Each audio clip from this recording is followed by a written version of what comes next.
రాజేష్ గారు ఎంత వ్యూహాత్మకంగా వెళ్తున్నా అంటే ఇప్పుడు ఏసీబీ నమోదు చేసిన కేసునే చూద్దాం. ఈ అంశానికి సంబంధించి A1 గా వెంకటరెడ్డిని, అటు జయప్రకాష్ వెంచర్ సంబంధించిన అనిల్ ఆత్మారావును A2 గా, ఇన్ఫ్రాస్ట్రక్చర్ మన ప్రతిమా ఇన్ఫ్రాస్ట్రక్చర్ కు అనిల్ కుమార్ ని A3 గా, అటు జేపీకేసీ ప్రాజెక్ట్ సంబంధించి వెంకటకృష్ణారెడ్డిని A4 గా చేశారు. మీరు అన్నట్టుగా ద్వేది పేరు దీంట్లో మెన్షన్ చేయలేదు.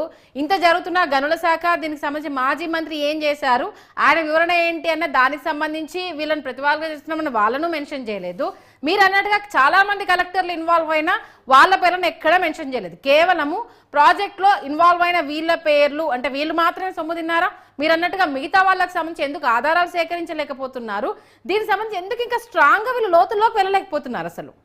అంటే ఇప్పటి వరకు వీళ్ళు విచారించింది ఏంటి అంటే ఆ టెండర్ డాక్యుమెంట్ కన్ఫర్మేషన్, తర్వాత ఆ టెండర్ జరిగిన ప్రాసెస్, ఆ టెండర్ దారులకి ప్రభుత్వం అంటే వాళ్ళ దగ్గర నుంచి టెండర్ అమౌంట్ ప్రభుత్వానికి జమ కాకుండానే ప్రభుత్వానికి సరఫరా చేసిన ఇసుక కింద వాళ్ళు చెల్లించాల్సిన అమౌంట్ రద్దు చేయడం, అట్లాగే వాళ్ళు బకాయిలు ఉండగానే వాళ్ళకి నోట్ డ్యూ సర్టిఫికెట్స్ ఇచ్చేసి వాళ్ళ బ్యాంక్ గ్యారంటీ అమౌంట్లు రిటర్న్ చేయడం, వీటి ప్రాతిపదికగా జరిగిన విచారణలోనే ఇప్పటి వరకు ఈ 3 సంవత్సరాలకు సంబంధించి మైనింగ్ కంపెనీ మీద కేసులు నమోదైంది తప్ప ఇప్పటికీ ఎన్జిటి సుప్రీంకోర్టులోకి ఉన్న కేసు తాలూకు మూలాల్లోకి ఇంకా వెళ్ళాల.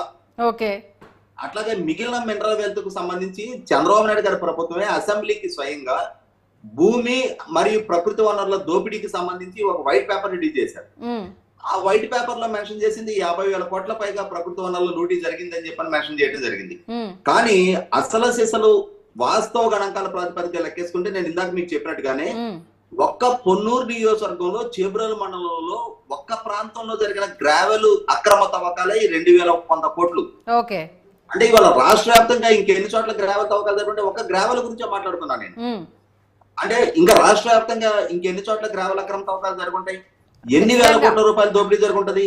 మిగిలిన మినరల్ ప్రభుత్వానికి రావాల్సిన ఖజానాకి ఏ రకంగా గండి కొట్టాలో అన్ని రకాల మార్గాల్ని అన్వేషించారు. ఒక మాటలో చెప్పాలంటే అన్ని రకాల ఉల్లంఘనకు పాల్పడ్డారు మొట్టమొదట. ఎందుకంటే గ్రావెల్ తవ్వకపోయినా ఇసుక తవ్వకపోయినా పర్యావరణ అనుమతులు ఏంటి అంటే 2 మీటర్ల లోతు కన్నా ఎక్కువ తవ్వద్దు అని చెప్పని ఆదేశాలు ఉంటాయి. ఎందుకు 2 మీటర్ల కన్నా ఎక్కువ తవ్వితే భూగర్భ జలాలు అడుగంటిపోతాయి ఖచ్చితంగా. అదే సందర్భంలో ఇప్పుడు చేబ్రోలు మండలంలో 80 అడుగుల లోతు తవ్వారు. అంటే మనకి తాడి చెట్టు కన్నా హైటు. దాని గుంటల్లో పడి ఇప్పటికి 8 మంది పిల్లలు చనిపోయారు. ఎవరు ఈ బాధ్యులు ఎవరు దీనికి?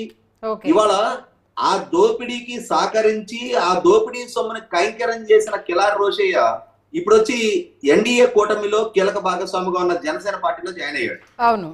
ఎవరి మీద విచారణ చేయాలి ఇప్పుడు? ఎవరు విచారణ చేయాలి అంటే వాళ్ళు చేసిన దోపిడీ నుంచి కాపాడబట్టడానికి వాళ్ళు ఒక షార్ట్ కట్ గా ఆ అధికార పార్టీ కూటమిలోకి జాయిన్ కావడం అనేది ఒక మార్గంగా ఎంచుకుంటా ఉన్నారు. కాబట్టి ఇక్కడ అసలు మూలాల్లోకి వెళ్లాల్సిందే. అసలు మూలాల్లో ఎవరెవరు ఏ దోపిడీకి పాల్పడ్డారనేది నిర్దిష్టమైన సమాచారం.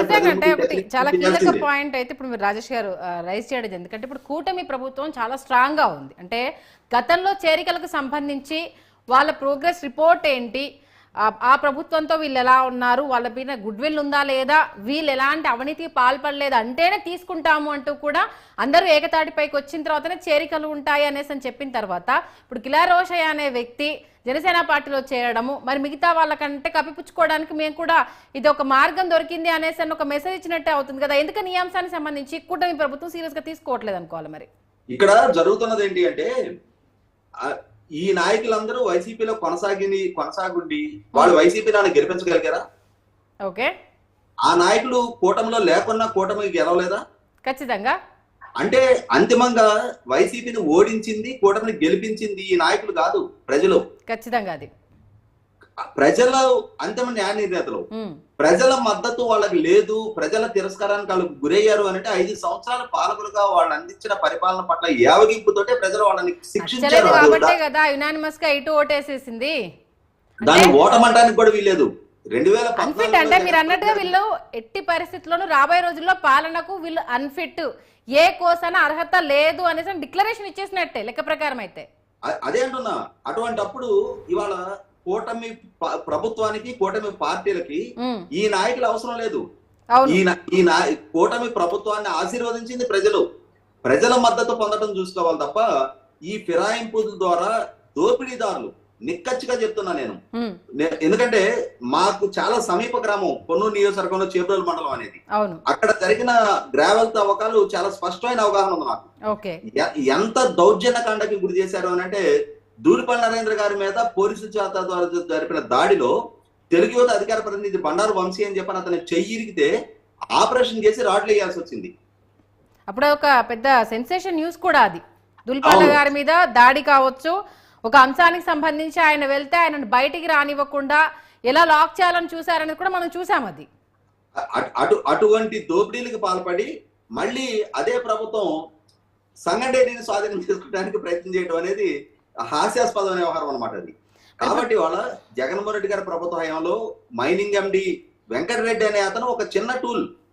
ఇవాళ మైనింగ్ ద్వారా జరిగిన అన్ని అడ్డగోలు దోపిడీలకి సహకరించిన వ్యక్తి ప్రభుత్వోద్యోగిగా ఉండి సస్పెన్షన్ పీరియడ్ లో హెడ్ క్వార్టర్స్ దాటి వెళ్ళడానికి వీల్లేదు అని చెప్పినా కూడా వాళ్ళ తన పరారీకి పాల్పడ్డాడు అని అంటే ఖచ్చితంగా దొంగ మొహం నలుపు అనేది అక్కడ స్పష్టమైపోతుంది మనకి. ఖచ్చితంగా నిజంగా నువ్వు నిజాయితీ పరుడు అయితే విచారణకు భయపడాల్సిన ఇండస్ట్రీ ఏముంది? ఎందుకు పారిపోవాల్సి వచ్చింది? ఇవాళ ప్రభుత్వోద్యోగిగా ప్రభుత్వం ఇచ్చిన ఆదేశాలని ఉల్లంఘించే ధైర్యాన్ని కొడుకెట్టావు అని అంటే ప్రభుత్వం అంటే తూనాబొడ్డు అనుకోవటమే. అంతే కదా. లెక్కలేనితనం వల్లే, బరితెగింపు వల్లే. కాకపోతే ఇక్కడ అంటే ప్రభుత్వాల మీద మనం నిందించే